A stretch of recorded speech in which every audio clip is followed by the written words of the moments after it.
qué mejor que esta bienvenida también nos las dé mi querido maestro y amigo Pepe José Merino, director de Reencuadre.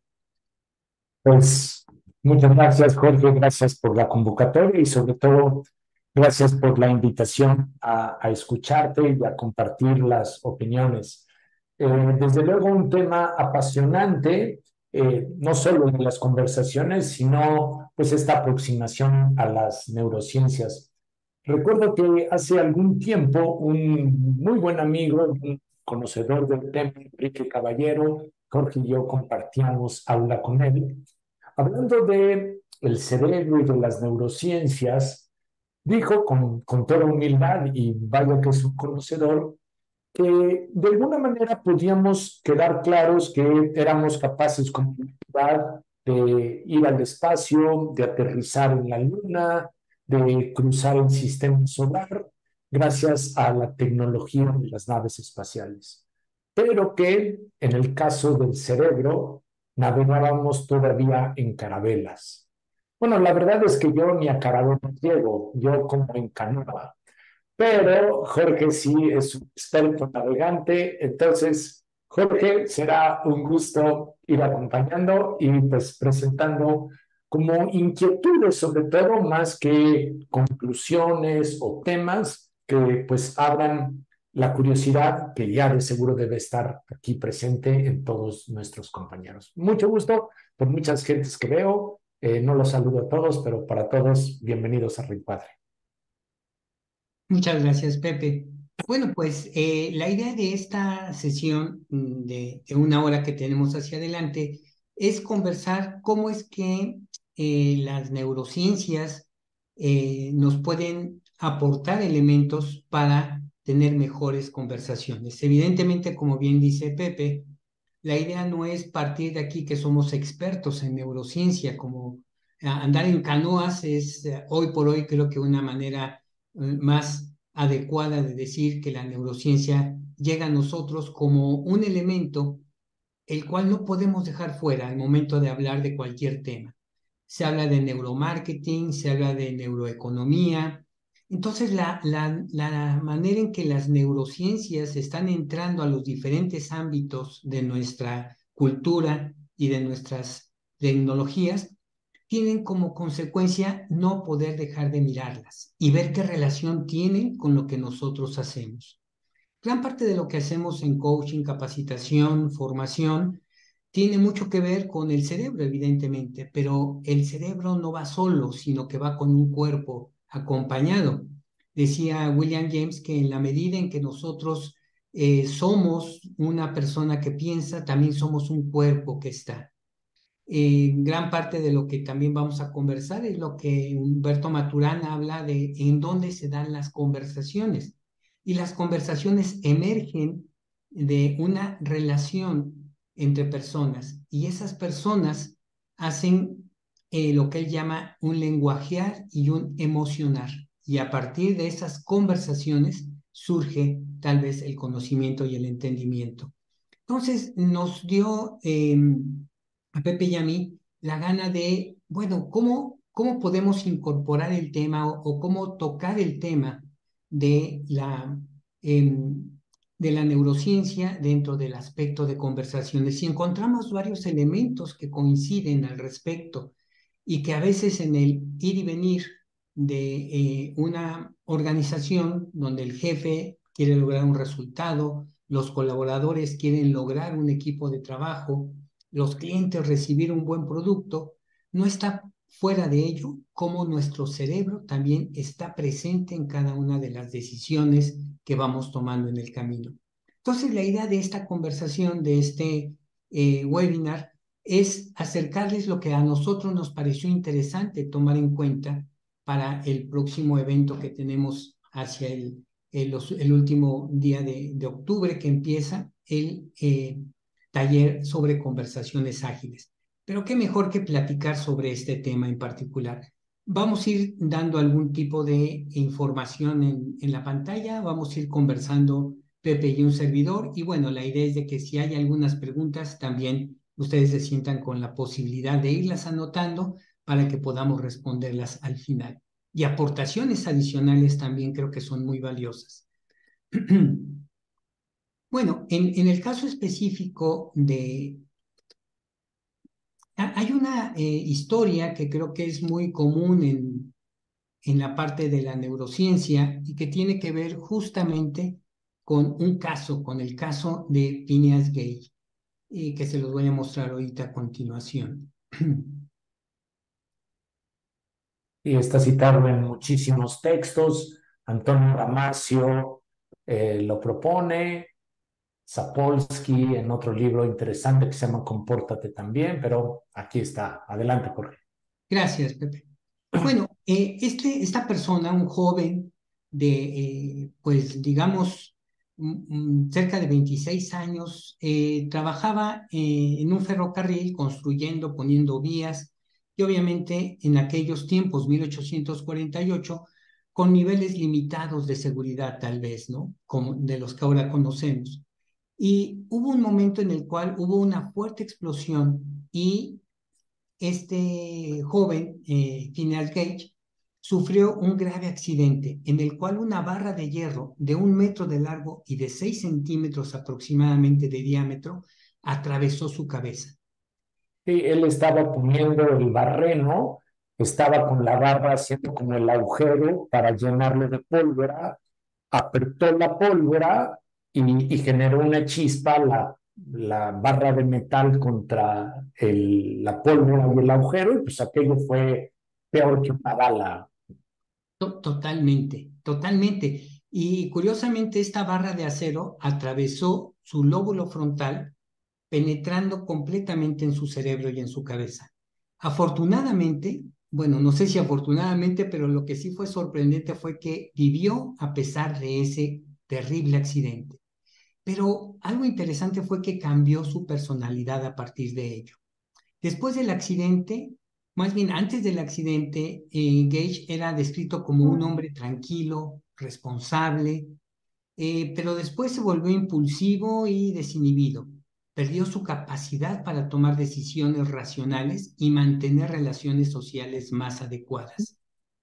Este caso, como lo podemos observar, eh, eh, invitó a los neurólogos de diferentes disciplinas a tratar de investigar qué es lo que había pasado.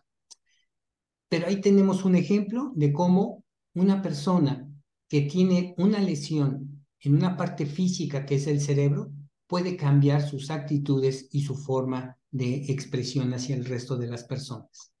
Una de las cosas interesantes de este caso es que pues, le permitió a los científicos estudiar qué pasaba cuando un cerebro se daña. En ese sentido, la Primera Guerra Mundial fue también un excelente campo para el desarrollo de pues, los primeros acercamientos a las neurociencias.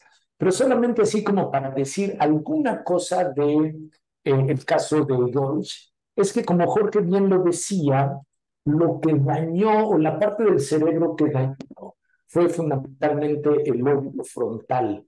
Y el lóbulo frontal, después lo veremos, al final Jorge mencionará algo, es como la interfase importantísima entre dos regiones del cerebro que los que han oído acerca del cerebro triunio, a lo mejor recordarán esta parte reptiliana, límbica y de la corteza. El lóbulo frontal es como el mediador de los impulsos o de las reacciones más emocionales del cerebro límbico con nuestra parte más racional, si lo quisiéramos poner así. Y hay una descripción que hace una persona muy interesante que se llama Sapolsky, que es alguien que difunde muchísimo ciencia, hablando del lóbulo frontal, y piensen que esa fue la zona del cerebro que quedó dañado en Gage. Sapolsky dice, el lóbulo frontal es la parte del cerebro que te hace hacer lo que es más difícil hacer cuando es necesario hacerlo. O sea que si tienen algunos problemas para ir a hacer ejercicio, cuidarse la dieta y demás, el lóbulo frontal tiene algo que decirles. Adelante, George. Gracias. Bueno, vamos a ver otro caso en el cual también la situación de un cambio, no solamente, ya no físico, sino de actitudinal, puede caber en un equipo. Manejando lo que es la norma 035, que como todos saben tiene mucho que ver con las relaciones interpersonales, jefatura, trabajo en equipo, ambiente laboral, nos encontramos con que en una de las empresas donde hicimos este tipo de diagnóstico aparecieron algunos focos amarillos, algunos verdes y algunos rojos. Nos enfocamos a los rojos y empezamos a ver que esta persona con la cual tenía un alto nivel de estrés eh, tenía una característica interesante antes de que cayera en un número, en un color rojo. Era una persona entusiasta, motivadora para su equipo, integraba al equipo, buscaba de alguna u otra manera que las cosas tuvieran un cómo sí hacerlo. Bueno, a partir de ciertos problemas que después ya fuimos investigando, que tuvo tanto con su jefe por un cambio que tuvo de departamento, como dentro de su familia, una enfermedad fuerte que hubo en ella, empezó a cambiar su actitud, empezó a tener una manera poco agradable de trato, dejó de ser esa persona entusiasta y motivadora de su equipo, e inclusive empezó a ser un foco de conflicto entre todos. Al momento en el cual se intervino y nos pudo compartir lo que estaba pasando, evidentemente entró a un proceso en el cual no solamente tuvo apoyo psicológico, sino también un entendimiento con su jefe y apertura de un diálogo con el equipo para conversar qué era lo que le pasaba, y empezó a tener de nuevo un cambio de actitud. Cuando él bajó su actitud, el equipo también bajó de desempeño, curiosamente. Al momento en el que él recupera poco a poco esas ganas de vivir o ese propósito, no obstante los problemas que tenía, empezó también el equipo a volver al nivel de eficiencia que tenía en su momento. ¿Qué vemos con esto? Que bueno, los equipos, también como sistemas emergentes dentro de una organización, un sistema en particular, se ve afectado por una variable nodal, que en este caso era este compañero, este muchacho, que si bien es cierto, no tenía tal vez algún puesto jerárquico en particular, pero era de alguna manera una variable, una persona que daba al equipo un estado de ánimo completamente diferente. De nuevo, vemos que la influencia de una persona en un sistema, en este caso un sistema humano, también está influenciado por cambios de actitud que se reflejan en cambios físicos al momento de expresar una actividad. Y me parece, George, que todo esto, y pensando como en las conversaciones y asumiendo que esta idea de las neurociencias es más un pretexto o un contexto para entenderlo, a mí me parece que el entender un poco nuestro funcionamiento cerebral nos ayuda a ser como mucho más cuidadosos en los juicios, que es lo que yo percibo que tú nos quieres comentar. Entender el comportamiento de una persona juzgarlo sin entender el contexto, sin entender el nivel de tantos factores como pueden ser la testosterona, las hormonas que están circulando en su cuerpo por circunstancias de estrés como las que mencionas. Me parece que es sin lugar a dudas arriesgado. No se diga hacer un juicio sin entender la adolescencia de la persona, la infancia de la persona, la vida fetal de la persona, que son todos factores que están presentes en nuestro comportamiento. Así que si somos violentos, agresivos, buenos o malos, depende de muchas más cosas de solamente nuestra voluntad del momento. Completamente, Pepe. El hecho de asumir que el entendimiento físico del cuerpo para realizar un trabajo y que se ve desde la ergonomía, también el desempeño intelectual, emocional eh, de una persona tiene mucho que ver con lo que está ocurriendo en su cerebro y cómo se está alimentando ese cerebro, de qué se está alimentando. Entonces, gran parte de un proceso conversacional tiene mucho que ver con esto que tú nos compartes. Muy bien, bueno, pues, ¿por qué neurociencia? ¿Qué es la neurociencia en particular?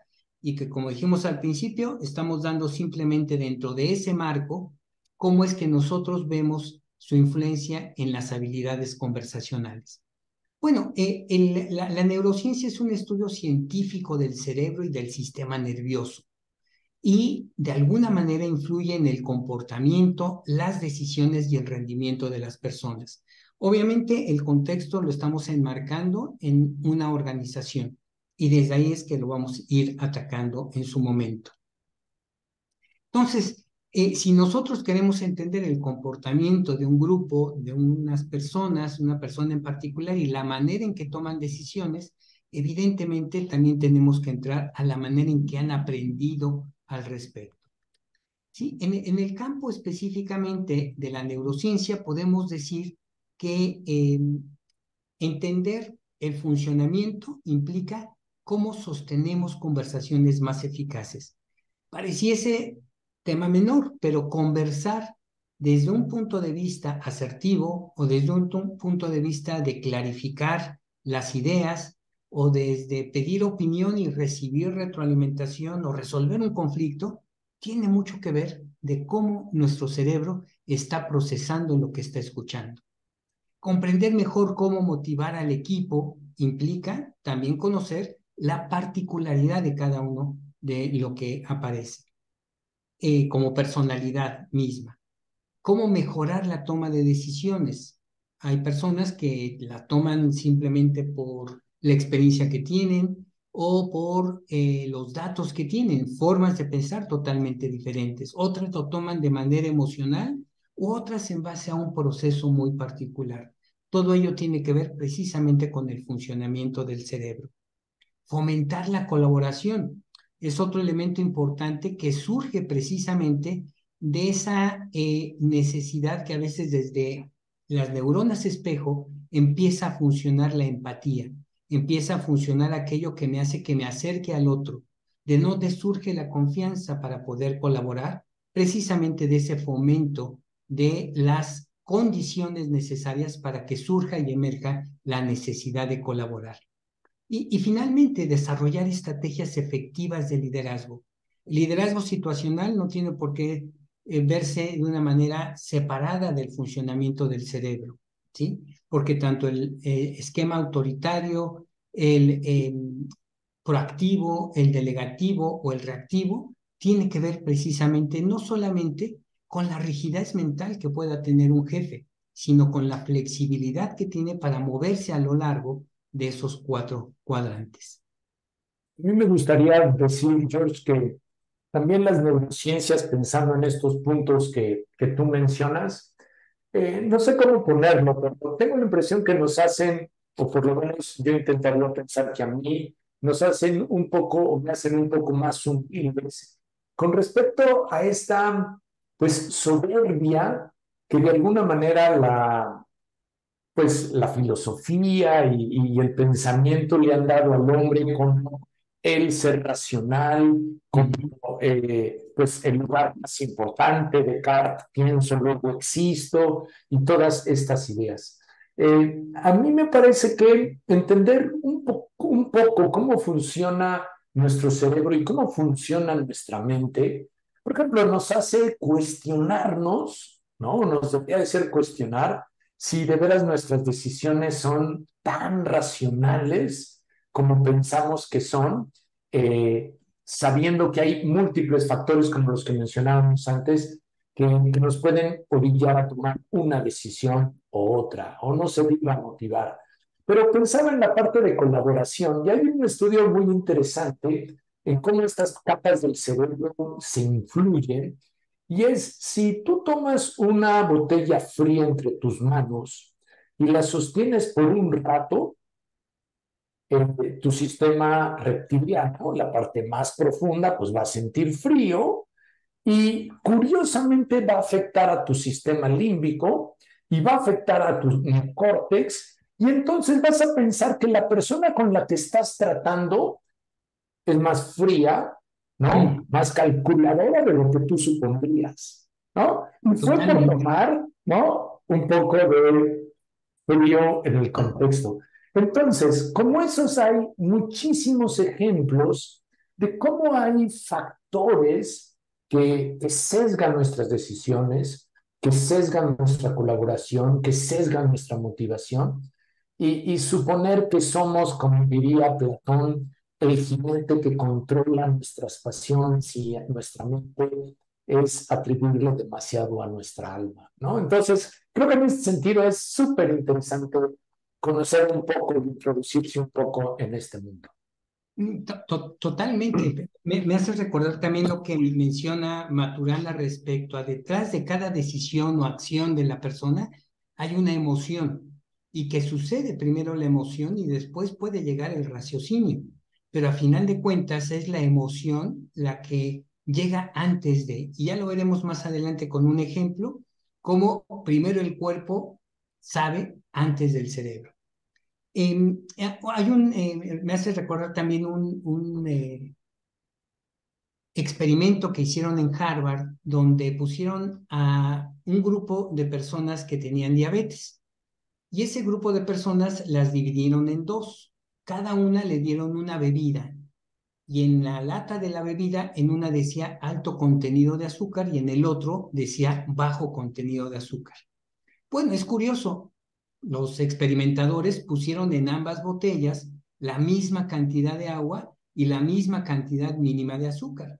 Bueno, la gente que tomó de la lata que decía que tenía mayor cantidad de azúcar, curiosamente, sus niveles de azúcar subieron sin que necesariamente lo tuviera la bebida. Es interesante cómo nuestra mente detona una serie de elementos y sustancias en nuestro cuerpo que hace que nuestro cuerpo reaccione de cierta manera, ¿sí? Entonces, Sí, y muy por interesante. desgracia, pensando en el liderazgo, George, no es que a veces demos a nuestros equipos agua con alto contenido de azúcar o bajo contenido de azúcar, sino que les asignamos, sin que haya de veras ninguna diferencia, un alto nivel de proactividad o un bajo nivel de proactividad, sin darnos Exacto. cuenta que nuestros comentarios de alguna manera están Ujú. influyendo de manera importante. Totalmente. Bueno, en el caso específico, el cerebro tiene, digamos, desempeña un papel importante en tres elementos fundamentales dentro de un equipo de trabajo. Primero, en la comprensión. Hoy precisamente daba sesión de coaching a un ejecutivo y me decía, y una de las cosas que estamos trabajando con él es precisamente su forma de comunicación. Interesante cuando empezamos a trabajar en la medida de que no era tanto el lenguaje que ocupaba, sino lo que creía que podía ocurrir con su expresión, con su manera de exponer. Entonces, no era tanto que no supiera, sino la forma en que pensaba lo que iban a opinar de él. Otro elemento importante es la expresión verbal. Y la interacción social. Son elementos que de alguna manera nos invitan dentro de una organización a tener mucha atención en estos procesos cerebrales. En, eh, la eficiencia conversacional. Creo que el punto importante al cual queremos enfatizar en esta charla es cómo la eficiencia conversacional no es otra cosa más que el impacto neurocerebral de la manera en la cual nosotros conversamos con los demás. Por ejemplo, parte de esta eficiencia conversacional tiene que ver con el procesamiento del lenguaje. Entendamos que el cerebro es un órgano que es responsable de procesar el lenguaje, tanto en la comprensión, esto es la escucha activa, o la lectura de un mail, como la producción, hablar y escribir.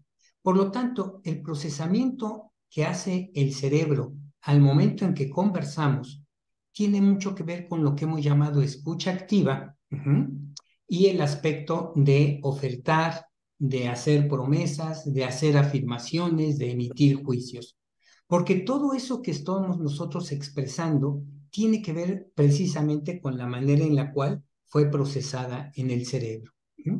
Entonces, el lenguaje es importante como parte de la neurofisiología de nuestro equipo y de nosotros mismos. Otro elemento importante que impacta una eficiencia conversacional es la atención y concentración.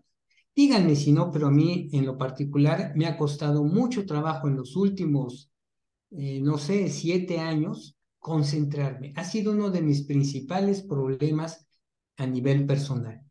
Tener atención y concentración la he ido perdiendo comparado con la que yo tenía en épocas universitarias, que ya les estoy hablando de hace mucho tiempo. Y hoy por hoy, con tantos gadgets que tenemos, con tantos pendientes que tenemos como ejecutivos, la atención y la concentración se dispersa. Y es cada vez más complicado para el cerebro tratar de manejar tantas cosas. Recordemos que el cerebro es un órgano de eficiencia y lo único que le preocupa es sobrevivir. No le interesa si estoy triste, no le interesa si tengo prisa, no le interesa si estoy contento. Lo que le interesa es sobrevivir.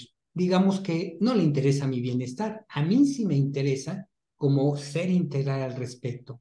Por lo tanto, la atención y la concentración es a veces la soltamos a favor de la loca de la casa, que es como le llaman a veces a la mente.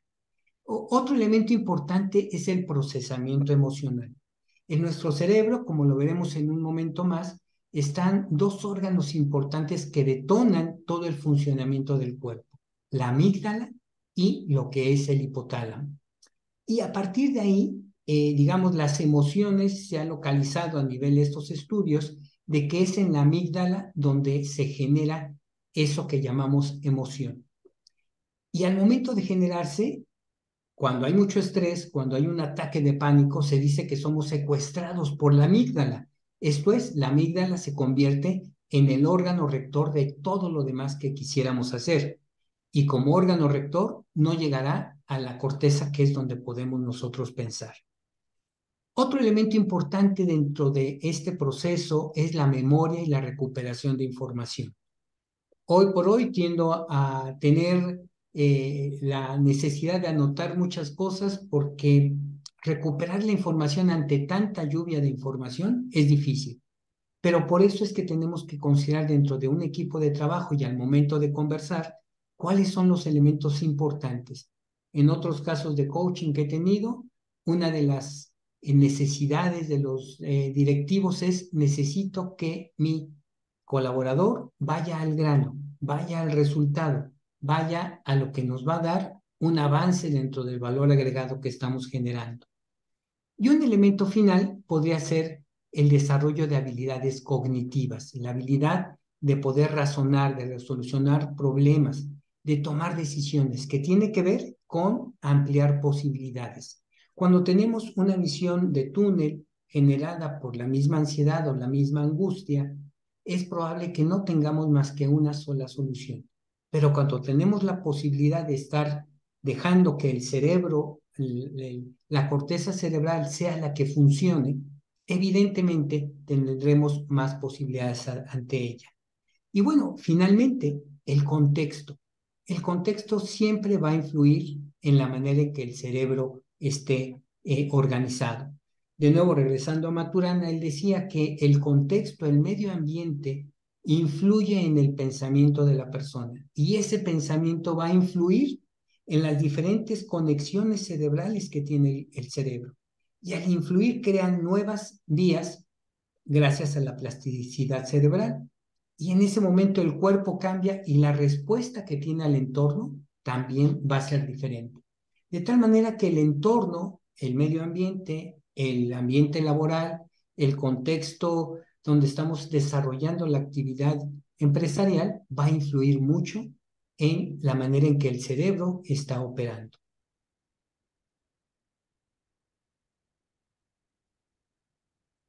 Muy bien. No sé, Pepe, si tengas ahí algún comentario. No, creo que tenemos bastante más material, George, que tú preparaste, ¿Cómo entonces no? creo que podemos avanzar. Vamos a hablar al ratito de la amígdala, que ya mencionaste, es una parte fundamental del cerebro y que Uh-huh. tiene una parte muy importante en el manejo de las conversaciones. Y déjenme mostrarles algo que a Pepe y a mí nos pareció muy interesante, al menos yo lo había aprendido en mi clase de anatomía cuando iba en prepa, pero recordarlo del 2017 en base a la situación que en lo particular tuve y que tuve mucho apoyo aquí de Pepe y de Miriam y de muchas Claro que personas sí, que aquí George. están, pues me dio la gana de ver cómo funcionaba o dejó de funcionar mi cerebro en un momento dado. Entonces, fíjense, quiero que sigan este camino que voy a plantear. Yo observo una situación que está en la parte superior, ¿no? Esa situación eh, la identifico a través de mi nervio óptico o auditivo, depende, lo que vea, estoy viendo una escena, estoy escuchando lo que está pasando en esa escena. En cuanto a eso ocurre, lo que hace mi nervio óptico y mis nervios auditivos es que pasan la información desde el tálamo, porque ahí es donde llega, de manera inmediata llega a los ojos y al oído. Después de ahí pasa al tálamo y del tálamo pasa directamente a preguntarle a la amígdala qué tipo de emoción estoy teniendo con esa información. La amígdala, en base a su aprendizaje, en base a lo que ya conoce, determina qué tipo de emoción es la que corresponde a la imagen o al sonido que estoy percibiendo. En ese momento la amígdala define si es amenaza o no lo que estoy teniendo al respecto. Acto seguido, y claro, esto lo estoy diciendo simplemente para fines didácticos, seguramente sucede de una manera diferente, pasa al hipotálamo. Lo interesante es que en el hipotálamo es donde se le da cuerpo y forma a la emoción. Es donde aquello que la amígdala definió, el cuerpo lo asume desde el hipotálamo.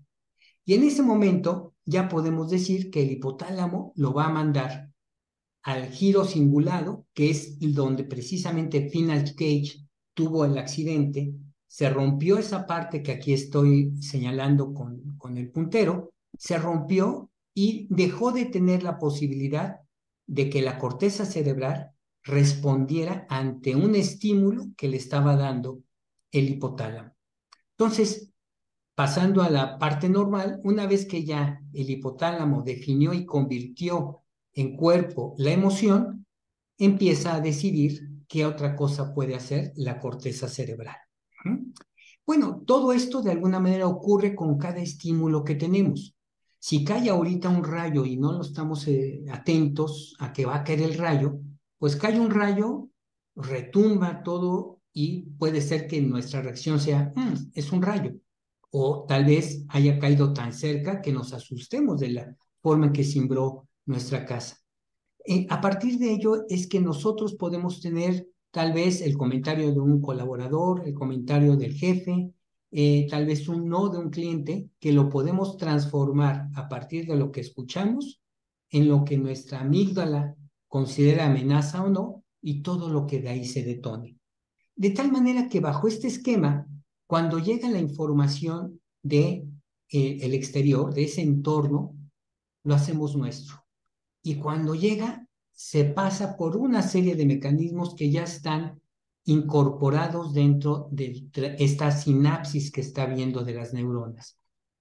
Nuestra experiencia, los aprendizajes que hemos tenido, la memoria, las creencias que vamos padeciendo, nuestros valores y cierto condicionamiento biológico, tal vez por la parte física, es la que de alguna manera matiza todo lo que está ocurriendo. Pero hay una situación, todo eso lo hemos aprendido y puede ser de alguna manera modificado. Y a Ahora, eso es lo que de perdón. alguna manera le llaman los neurobiólogos como representación interna de la realidad. A eso es a lo que le llamamos realidad, no lo que ocurre afuera, sino lo que hacemos con lo que ocurre afuera. Pepe, perdón.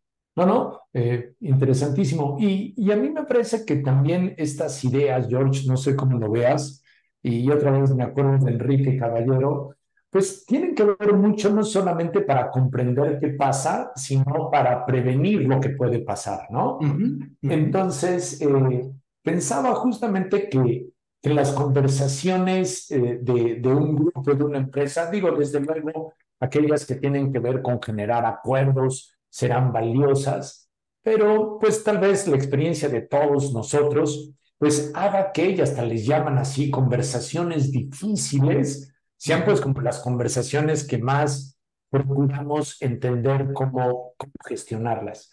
Y tú has hecho un recorrido bien interesante de la sensación visual, de cómo pasó del tálamo a la amígdala, y cómo un segundo antes, ¿no?, de este estímulo, la amígdala hizo pues que llegara la información al hipotálamo, el hipotálamo lo convirtió en emoción y tomamos una decisión. Y eso fue lo que pasó justo un segundo antes. Pero como lo dice muy bien Sapolsky, no solamente habría que entender qué pasó un segundo antes, sino que habría que entender qué pasó unos segundos antes o un minuto antes. Porque aquí es donde el contexto empieza a ser interesante.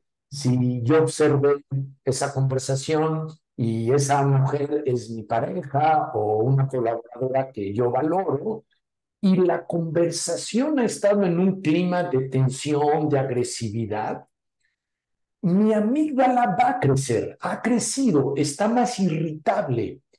Y si mi amígdala está más irritable, ese mismo estímulo visual, que en otras condiciones sería, están conversando, puede tener que ver con un juicio diferente desde mi amígdala, un juicio, perdón por la expresión, una reacción desde mi amígdala diferente que genere una reacción emocional en el hipotálamo diferente y sobre todo que nuble la capacidad de la corteza de hacer un juicio adecuado. Y aquí es donde los sesgos empiezan a ser interesantes. Si a mi amígdala ha crecido por una situación de estrés, de crisis, de agresividad, por ejemplo, uno de los sesgos típicos es que los más malvados somos los hombres, y a lo mejor tiene razón la amígdala en pensar así, y también es más malvado aquel que es diferente a tu raza o a tus características. Es un juicio equivocado, pero es un juicio, como bien lo dijo Jorge, que tiene que ver con la evolución y con la necesidad de mantenernos sanos. En un clima, en un contexto de amenaza, claro está que era preferible pensar que el otro era malvado.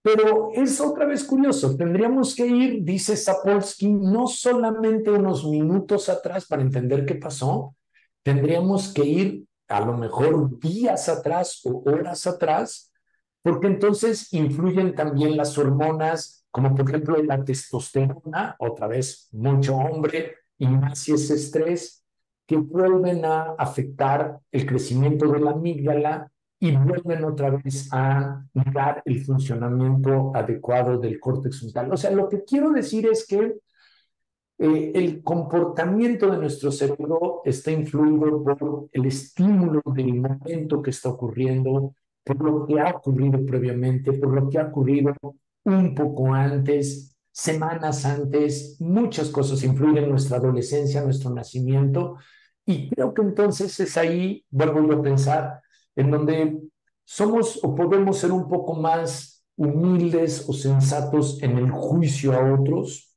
o en el prevenir, ¿no?, condiciones de estrés, condiciones de agresividad, que claro que tienen influencia en nuestros juicios, o condiciones de mala alimentación, Jorge, ¿no? De poco sueño, que claro que también influyen en el comportamiento de nuestro funcionamiento mental.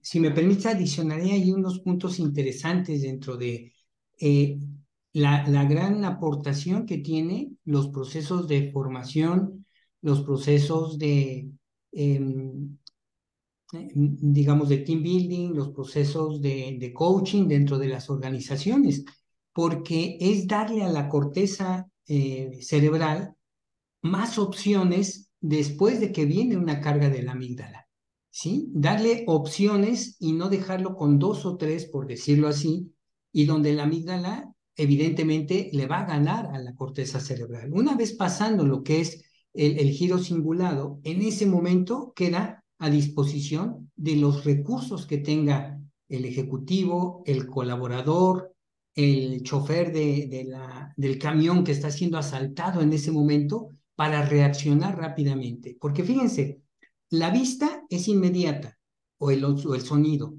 De que pasa de la vista al tálamo son 70 milisegundos los que pasan. Y del tálamo a la corteza cerebral son 250 milisegundos. Esto es 4 veces más el tiempo. Y por hablarlo en milisegundos seguramente es muy rápido para nosotros, pero para el cerebro es una eternidad tardarse 4 veces más de lo que pasa por el tálamo. De tal manera que el cuerpo sabe antes de que nos demos cuenta, ¿sí? Por eso esa división que hacía antes Descartes, que obviamente ya está cayendo en desuso, de separar el cuerpo y el alma, evidentemente hoy por hoy, a partir de la neurofisiología, se está dando razón a viejas costumbres de pueblos muy antiguos en que el cuerpo y la mente son una sola cosa. Y a lo mejor, George, si nos quedamos tantito en esta imagen y la traducimos a terrenos más de la psicología, que a lo mejor finalmente será mucho más el dominio del taller de conversaciones ágiles a los cuales le estamos invitando. Pienso en las recomendaciones de Susan David en el contexto de agilidad emocional, pero también de muchos otros terapeutas, como podría ser Viktor Frank, en el sentido pero lo retomo de Susan David. Susan David dice, las emociones son información, pero no son instrucción. Y a mí la frase me encanta porque desde luego la amígdala reaccionó rapidísimamente, la información llegó al tálamo y ya hay una emoción.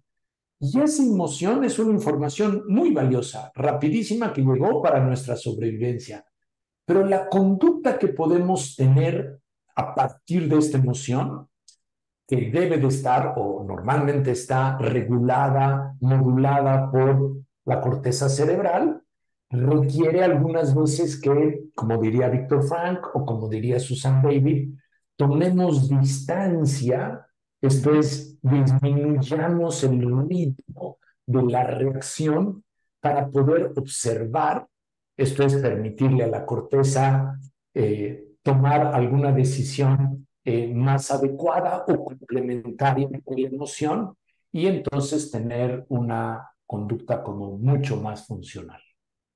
Totalmente. Las abuelas tenían razón. Cuenta hasta 10 o hasta 100 antes Ajá, de responder algo. seguro.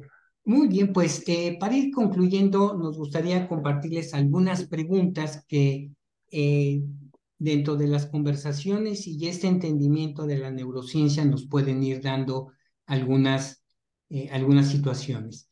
Y vamos a presentar algunas de ellas. Por ejemplo, ¿alguna vez se han preguntado cómo funciona tu cerebro cuando aprendes algo nuevo y cómo se relaciona esto con la plasticidad cerebral? Bueno, yo creo que es uno de los temas muy relevantes que al menos en el neuroaprendizaje se ha considerado mucho. En los patrones, por ejemplo, de comportamiento, en las soluciones fallidas intentadas, no es otra cosa más que la plasticidad cerebral, que es la ruta que estamos tomando. ¿Por qué hago cosas y siempre me resulta el mismo resultado? Perdón la redundancia, y que no logro mi objetivo específico? Pues seguramente porque a partir de la vía neuronal que estoy siguiendo de solución, estoy ocupando la misma de siempre. Tengo que hacer a un lado la posibilidad de no ocupar el mismo camino, sino ocupar otro camino. Inclusive dentro de la misma neurociencia, dice Nazaret Castellanos, una de las autoras que más me gusta sobre neurociencia, de que nosotros no podemos quitar o sustituir una línea o un canal neuronal que ya exista. Tenemos que hacer uno paralelo y después por hábito empezar a utilizar el otro camino para dejar en desuso el camino que ya está trazado. Entonces, todavía más esto se viene a considerar en la medida en que en una conversación y aprender algo nuevo en el trabajo implica a veces armar nuevas líneas cerebrales, hablar nuevos caminos que permitan que el aprendizaje se represente a partir de un cerebro que ha aprendido otro camino diferente. Otra pregunta, no sé si aquí quieras comentar algo, No, Pepe. adelante, George. Voy con la que sigue. Eh, Otra pregunta que también surge de este punto, ¿no? ¿Has experimentado situaciones en las que te resulta difícil empatizar con un colega o amigo? ¿O cómo crees que nuestras emociones influyen en la empatía y la comprensión emocional de la vida diaria? Bueno, ya lo mencionaba Pepe, en función de esa amígdala, si yo siento una amenaza, seguramente mi capacidad de empatía va a disminuir mucho. Y aquí, Pepe, me gustaría a lo mejor que compartieras en este aspecto de la confianza que se habla dentro de un equipo, esa confianza que hay y que uno puede hablar sin mayor problema. Creo que tiene que ver con esto. Ya, pues no sé si tenga yo el conocimiento neurocientífico para proponerlo, pero sí se menciona cada vez más en las organizaciones. Edmondson es una de las autoras que lo sugiere mucho más, que la posibilidad de generar un bien de lo que ella llama seguridad psicológica, a partir desde luego de la empatía, pero a partir también de la tolerancia, la comprensión, ¿no? La posibilidad de poder ofrecerle al otro un espacio para la libre expresión, para el aprendizaje de los errores, es fundamental. Pero otra vez, creo que tenemos que ser conscientes de los sesgos y de nuestros patrones de conducta y de pensamiento y de emociones que están presentes. En ese sentido, y sin querer meterle mucho tema al asunto, porque es un tema desde luego que puede darnos para una charla y un buen debate, me parece que los temas de equidad de género son un tema aquí importante. Y yo lo recuerdo justamente como por estos patrones y creencias que ya tenemos y que no somos conscientes. Y hay una conferencia en TED que a mí me gusta mucho, ahora no recuerdo el nombre de la doctora, en que justamente habla de la equidad de género. Y ella es una pues, defensora de la equidad de género. Y da cursos de equidad de género y en general de equidad en todos los niveles. Y cuenta que un día se sube a un avión y mencionan que el piloto es una mujer y ella le da como muchísimo gusto de que pues una profesión llena de hombres ahora ya tenga a una mujer, ¿no? Y iba pensando en eso. Y de repente, otra vez, la amígdala, hay una turbulencia muy fuerte, ¿no? El avión se mueve más fuerte de lo normal y entonces ella se descubre pensando, chin, ojalá fuera un piloto hombre, ¿no?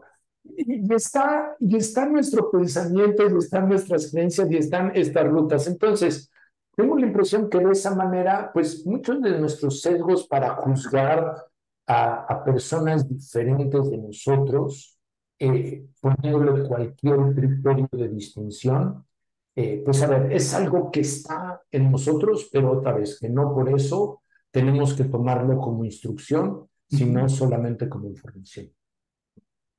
Completamente, gracias, Pepe. Una pregunta más es, ¿qué desafíos enfrentas al intentar mantener una atención plena y escucha activa durante las reuniones de trabajo o conversaciones con compañeros de trabajo? ¿Cómo crees que esto podría mejorar tu comunicación? Alguna pregunta que en su momento nos habían hecho es cómo es que los equipos de alto desempeño se pueden ver beneficiados por el conocimiento de las neurociencias. Bueno, creo que aquí tenemos elementos que nos dan esa claridad. La atención plena, que también le llaman mindfulness, que en este caso se tiene como una manera tal vez un tanto cuanto fuera de las empresas que hoy poco a poco ya se está incluyendo ejercicios de mindfulness dentro de la misma. Y la escucha activa tienden a ser elementos que no se promocionan mucho dentro de las organizaciones.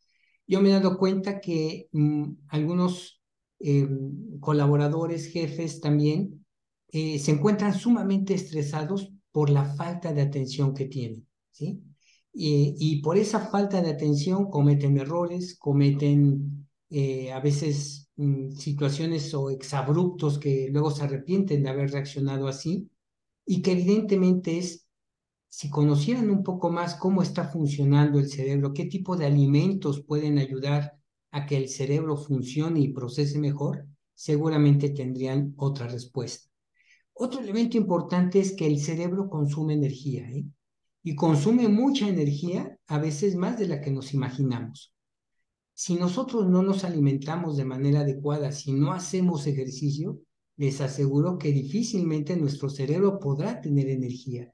Si no tomamos agua, si no le damos algún tipo de proteína como la almendra o la nuez, evidentemente nuestro cerebro baja de capacidad. Y más si la desperdiciamos en exabruptos, en enojos, en estrés, ahí habrá mayor problema. Por lo tanto, la energía es algo importante al respecto. ¿Y qué mejor a veces que la energía la da un buen propósito?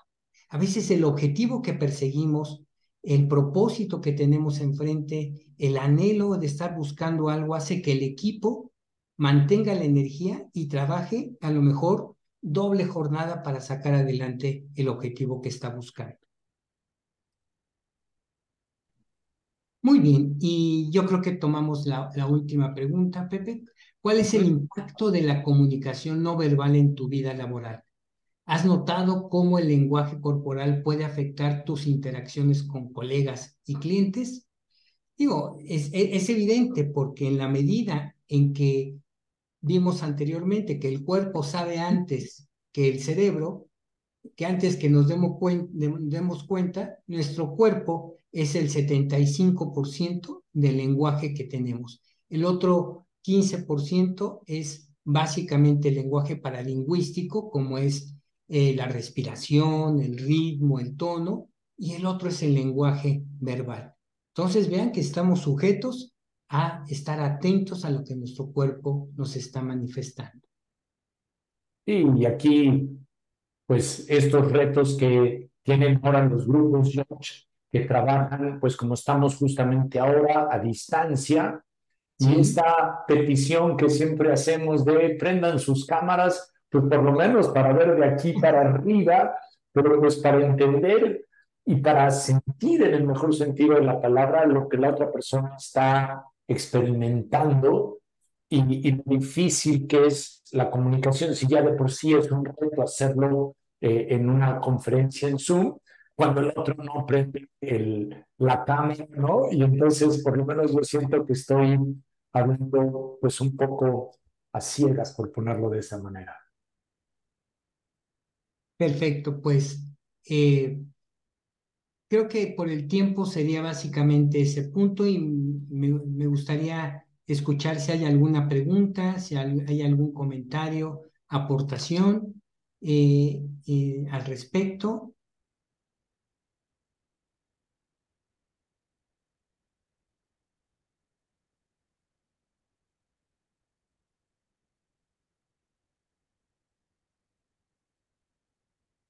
¿Sí? Sergio, ¿tienes? Miriam, Miriam, adelante. Miriam más que pregunta debería de hablarnos de mindfulness, Exacto. pero Buenas noches, de verdad un gusto estar por aquí. Y pues más que nada agradeciéndoles, George y Pepe, la información. Yo creo que cada vez necesitamos tener más información justamente acerca de la neurociencia, o sea, estar actualizados al respecto y también saber cómo conversamos.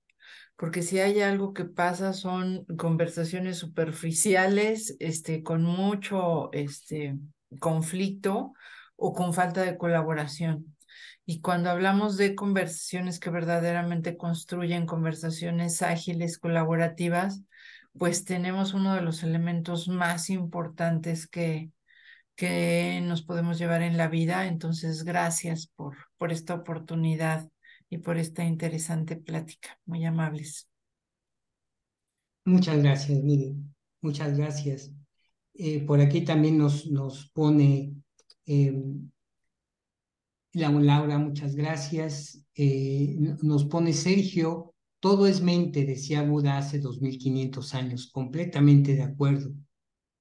Gracias por la información. Muchas gracias, Vanessa, Patti Rivera, y Lourdes Guzmán también, muchas gracias.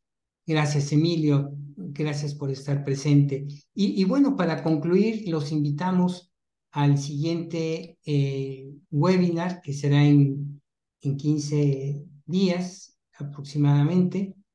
Es el 17 de octubre y se denomina diseño de conversaciones ágiles. ¿Qué elementos de una conversación ágil aseguran el alto desempeño de tu equipo? ¿Sí? Se ha hablado mucho de la metodología Agile y es curioso cómo este tipo de tecnologías nuevas que parten de las tecnologías de la información, del desarrollo de software, parten precisamente de un proceso conversacional. Entonces, vamos a tocar un poco de nuevo también ese tema, cómo de alguna u otra manera una conversación se puede convertir en productiva, como bien decía Miri, y le podemos llamar ágil en ese aspecto. Enrique nos levanta la mano, adelante. Gracias, Jorge. Antes que nada, agradecerte a ti y a Pepe siempre el dar su tiempo para explicar este tipo de temas que son apasionantes y muy interesantes. Muchas gracias. Y una pregunta sobre el taller de conversaciones que arranca a finales de octubre. ¿Qué tanto la parte de neurociencia está implícita en el taller, en lo que es el desarrollo del mismo? Ok, ahí sirve, ponemos, Enrique, la parte del taller para que lo vayan viendo. Sí, tenemos el primer módulo que tiene que ver y está involucrado en la parte de neurociencia. ¿Sí? Vemos más a profundidad esto que vimos a nivel eh, eh, esta hora, pero sí le damos un tiempo específico y lo vamos incorporando en los diferentes elementos, tanto con ejercicios como su relación, por ejemplo, como decíamos hace un rato, con los actos del habla, ¿no? Afirmaciones, juicios, promesas, cómo es de que tienen una relación con ellas, cómo se diseña y tomamos en cuenta estos elementos. Por ejemplo, manejamos los 6 sombreros para pensar, que también tiene mucho que ver con la parte de la neurociencia, cómo es que opera un sombrero negro, un sombrero blanco, etcétera, al respecto, pero sí está incorporado. Gracias, Jorge. Y desde luego, Enrique, y para todos tendrá un carácter muy práctico. Esa va a ser como la idea de la charla, ¿no? O sea, digo, de todo el taller. Por cierto, si influimos y motivamos, habrá un descuento para la gente que diga mañana quererse inscribir. Aquí están los datos y que estuvo en esta charla. Yo quería terminar, George, por el tiempo y por ser respetuoso, proponiendo que a lo mejor estas cosas que hemos dicho, Jorge y yo dije algo con respecto a la voluntad, sugerirían que hay una parte de determinismo en nuestro comportamiento. Desde luego lo hay, ¿no? Desde luego lo hay. Respondemos por una estructura cerebral que tenemos. Pero no es definitivo y creo que tener la concepción de que el cambio es posible siempre será valioso. Y vamos a estar sobre todo hablando de contextos grupales, pues porque son los contextos en donde se dan las conversaciones empresariales de las cuales estaremos hablando. Y tal vez el ejemplo más significativo de cómo el cambio es posible y cómo a pesar de que la amígdala puede estar crecida inmensamente, las respuestas humanas pueden ser distintas e inmediatas, y eso creo que puede hablar del liderazgo.